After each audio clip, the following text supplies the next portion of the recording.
Today we are going to log into LMS.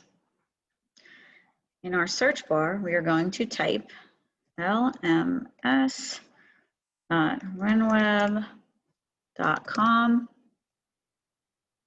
enter, and today we are going to use test student, so we are going to type tstudent1, and our password.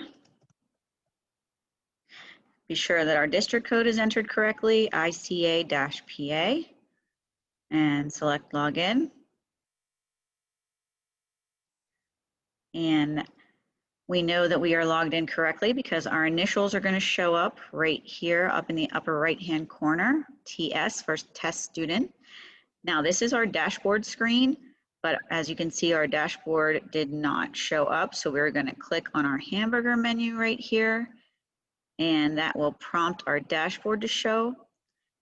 You can also click on dashboard, and again, that will prompt the dashboard to show up. So these are all of our classes for our test student is a senior. And you can click on your classes on each one. I'm going to give you an example. This is my class, the Counseling 12 class.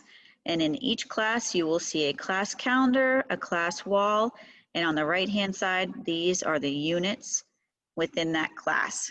You can click on each unit, and you can see what the teacher has assigned within each unit.